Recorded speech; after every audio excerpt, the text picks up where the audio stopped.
Labrīt! Šodien ir 11. septembris un sākšu raidījumu Pateicība, mīlestība. Šodien man ir tēma atlīdzināšana. Es aizmirsu, kā jūtos. Jau sanervozējos. Tāpēc, kad raidījuma beigās man ir šeit sekotājs, un es runāšu par notikumu pasaulē un attiecībām. Bet, ko es tur sākumā runāšu, ir, mans uzskats ir, jāpasaka, ja notikumi pasaulē, tas ir, jāskatās pasaules kaut kādas ziņas, bet es stāstīšu notikumi pasaulē, man kādi ir notikumi pasaulē, un kādas man ir attiecības, jo tur nezinu, kā tur Putinam un Trumpam iet, jo jāsāk tā kā parunāt, es palieku sarkastisks. Ir tā, tikko uzzināju, kaut kādi iPhones var dabūt Tele2, pasaulē ir kaut kas tāds. Bija aizvakar mēnesis tāds savādāks, mēs viņu medījām. Labas attiecības bija tāpēc, ka velosipēdiem medījām. Vakar bija mēnesis mazliet mazāks tāds jau palicis, bet varēja redzēt. Un saule vispār spīd, ātrāk tumšs paliek vakarā, es pamanīju. No rīta ar tumšāks laikam ir. No rīta man arī tumšāks vispār ir tumšārā ir. Un pasaulē, kas vēl pasaulē ir? Un tie iPhone ir, tagad pie Tele2 ir. Ko es vēl biju iedomājies? Pa attiecībām tad vēlāk. Jo man tagad jāpasaka jūtas ir. Jo šitais ir raidījums Pateicība, mīlestība.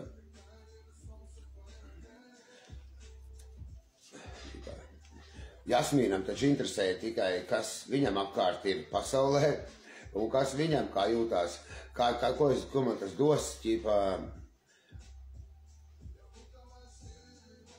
jo es būšu šodien, man būs atlīdzināšana, un esmu atbildīgs, un kā jūtās Trumps vai Evika. Šodien Evika, vakar uzprasīju, teicu, ka Evika ir sekojas, teicu, es tu pat nedrīkst izteikt, ko man teica. Bet man patīk Evika Siliņa, un Šlesers patīk, jo viņš pirmkārt nedzer, nepīpē un ar vienu sievieti dzīvo. Tas uzreiz, tas man ir cieņa. Vienalga, ko viņš tur dara, vai Evika Siliņa, viņš laik filmējas.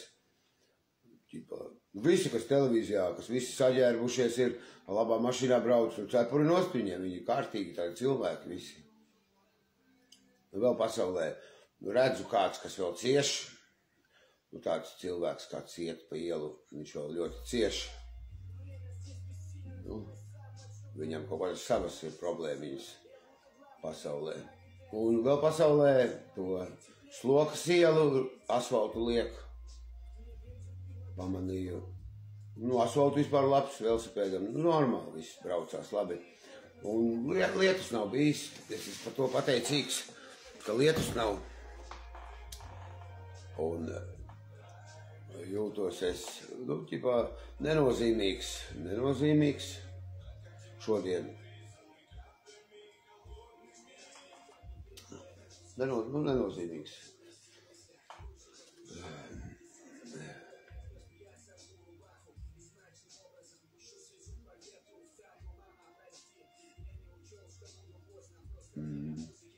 Atlīdzināšana. Noteikti, kad es kaut ko līdzināšu,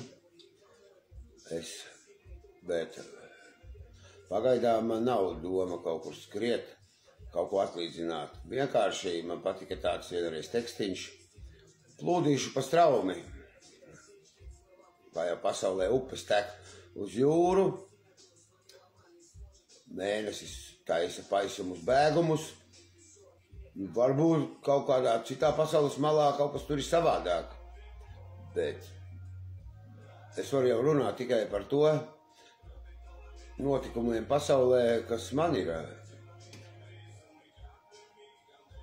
Un es tad būšu Narcise vai Jasmīns, bet es padomāju no rīta šodien. ko padomāju, tad ir, citi raidījumi ir, kas tur pasaulē notiek, ir, kas filmē pa pasauli. Man jau ir raidījums par to pateicību, mīlestību, un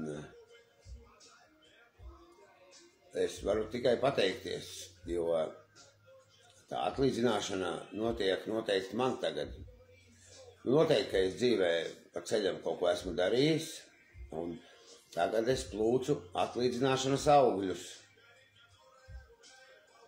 Jo es vakar strādāju, līdz ar to tāds nenozīmīgs, jo es taisu tādus ļoti pašus vienkāršākos, un nesanāk jau kā gribētos, jo tur ir tajā darbā viena alga ir, vai tu taisi tādu sarežģītu darbu, un viņš nesanāk, vai vienkārši nesanāk.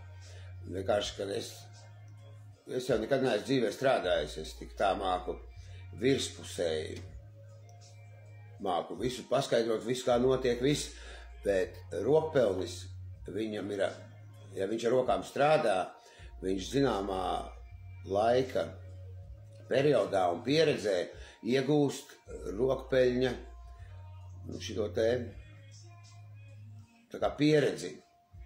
Es māku vairākus rokpeļņus salikt kopā, un pats kaut ko padarīt, parādīt kā tā, parādīt virzienu, es māku, bet tas gala rezultāts ir, pirmkārt, pieredze vajadzīga, es tādus nekad pats neesmu taisījis darbus, tās izņemamās zobu protēzes nekad, tāpēc, ka tur nevar nopelnīt neko. Es taisīju vienmēr kaut kādus tur metāla keramikas, tādus, kas ir, ko cits jau nevarēja, es tādus taisīju, bišķīt, cik tur es esmu taisījis, dažus darbus mūžā. Dažus darbus mūžā, bet, zini, kā 25 gadi. Un, koreči, tajā darbā ir tā, ka tur nekāda pasaka nav, zini, tajos zobos. Un tad runājot par attiecībām. Es jau kā jau karalienes āksts, un es jūtu, ka karaliene jūtu, ka es tur nervozēju pa tiem darbiem. Jo, kā jau es teicu, es varu ņemt, varu neņemt, bet es taču lūdzu to augstāko spēku, pateicība, mīlestība. Es vēlos būt tāds mazliet neatkarīgs un patstāvīgs, un kaut kas tad jau ir jāpelna. Tā kā pasaulē darbu priekš manī nav izgudrojuši, jo es vēlos strādāt no 10 līdz 1, 2. Var arī citu dienu ilgāk, bet var tā citu dienu nē. Bet no 10 gribu strādāt līdz kaut kādam pusdienu laikam. Var arī citu dienu ilgāk, bet ar citu dienu brīvu. Es šeit varu nodrošināt tādu darbu. Jo man taču tā darbnīca, visa darbnīca ir. Motori griežās, materiāli ir, viss ir. Nauda uz priekšu ir. Bet vakardien man ir māceklis arī, un tad skatīšos, kā tur būs. Es taču nevaru no mācekļa pirmā dienā izspiest, lai viņam būtu 25 gadi pieredze. Un, protams, jātrenējas ir lēnā garā, jāiet ir uz priekšu, un notikumi pasaulē būs, kad varbūt kādam paveiksies tieši tajā laikā, kad mēs tieši darbā būsim, mēs varēsim kādu solus protēzi uztaisīt kādam. Tādā gadījumā, jo ir taču pasaulē, tagad visi kompjūteri ir, un Turcijā taisa pasaulē, bet mēs te vietēji esam, un es pielūdzu visu laiku pateicība, mīlestība, vēja māti, saules dievu un laimes māti no Sprīdīša. Un man ar tiem 3 pietiek, jo es esmu, man ir viss, tās apliecības, svētības, kristības, viss man ir pa blatu, visas es jau stāstīju raidījumā.